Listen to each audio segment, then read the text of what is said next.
আরে নির্বাচন কমিশন কোথায় দাঁড় করেছে? নির্বাচন কমিশন, ইলেকশন কমিশন রাজ্যের চিফ সেক্রেটারিকে বলেন আর সিও কে বলেন। চিফ সেক্রেটারি কার আন্ডারে?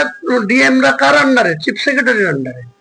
জেলায় যান না, ব্লকে যান না, বুথ লেভেলে যান না। কি দিল্লির অফিসাররা করছে? ডিফেন্সের অফিসার করছে, না দিল্লির কোনো ল্যান্ড দপ্তরের অফিসাররা করছে, না কোনো শিক্ষা দপ্তরের অফিসাররা করছে? রাজ্য সরকারের আধিকারিকরাই তো এই নির্বাচনের কাজ করছে। তারা তো নির্বাচন কমিশনের অধীনে কাজ করছে। আরে অধীনে হলো তো কি হলো? আপনাকে অধীনে কাজ করছে মানে কি? উনাকে কোথায় বলেছে? কোটা একটা দেখাক যে তোমাকে মাস্ট 1000 খসড়া তালিকা আছে, সেখানে তোমাকে 500 কে নোটিশ করতে হবে, এটা ইলেকশন কমিশন বলেছে। একটা দেখাতে বলেন, আমাকে দিতে বলুন। আপনার কি মনে হচ্ছে মুসলিমদেরকে টার্গেট করে এটা করা? হ্যাঁ, ভীতি প্রদর্শন করা হচ্ছে। কেন? মুসলিমরা যাতে আগামী দিনে মমতা ব্যানার্জি তাদের মাসিয়া, তাদের ভোটার লিস্টে নামটা রাখার জন্য মমতা ব্যানার্জি, অভিষেক ব্যানার্জি ক্রেডিট নেওয়ার জন্য তার আধিকারিকরা এসব করছে। এসব করে কোনো লাভ হবে না। আমি তো বলছি মুসলমানদের, জেনুইন যারা রাষ্ট্রবাদী মুসলমান, যারা নমিনেশন ফর্ম পেয়েছে, সেই ফর্ম যারা ফিল আপ করে দিয়েছে তাদের কাছে রিসিভ কপি আছে একটা করে।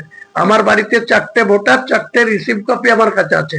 আমি খসড়া তালা দেখে নিয়েছি, সেখানে নামও আমার আছে। আমাকে যদি হিয়ারিং এর নোটিশ ডাকে আমি তো যাবই না। আমি সবাইকে নিষেধ করব যে কোথাও যাওয়ার দরকার নাই, অ্যাটেন্ড করারই দরকার নাই। দেখি না কটা নাম বাদ দেয়। 58 লক্ষ নাম বাদ গেছে। কত হিন্দু লোক আর কত মুসলিম লোক? শুভেন্দুকে বলুন রিপোর্ট কার্ড বের করতে। এসব বেকার চিল্লামিল্লি করে বাংলার মানুষকে বিভ্রান্ত করে লাভ হবে না। যেমন অভিষেক, তেমনি মমতা, তেমনি শুভেন্দু। এরা বলছে যে সব বেআইনি অনুপ্রবেশকারী। কোথায় বেআইনি অনুপ্রবেশকারী? মুর্শিদাবাদ জেলায় 2 লক্ষ মতো লোকের নাম বাদ গিয়েছে। 60 লক্ষ নাম ছিল, 58 লক্ষ আছে। কোথায় বেআইনি মুসলমান? ওখানে 2 লক্ষর ভিতরে দেখুন গা 1,40,000 হিন্দুদের নাম বাদ গিয়েছে। কমিশন এটা ইন্টেনশনালি করছে না। কমিশনকে নির্দেশ পালন করতে গিয়ে রাজ্য সরকারের লোয়ার লেভেলের আধিকারিকরা, ব্লক লেভেলের আধিকারিকরা এই মিসম্যানেজমেন্টটা চালাচ্ছে।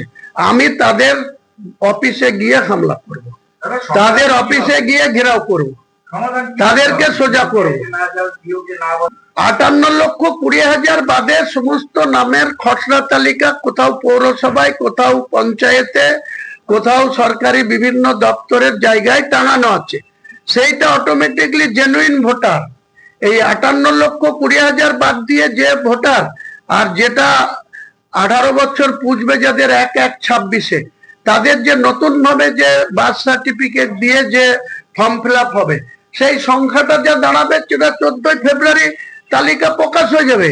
কিন্তু সম্পূর্ণভাবে যেমন বলেছিল এসআর করব না, যেমন বলেছিল ওয়াকফ নিয়ে কেন্দ্র সরকারের অ্যামেন্ডমেন্ট মানবো না, আবার বলেছিল যে আমি মুখ্যমন্ত্রী থাকতে আমি তোমাদের সব দেখে নেব।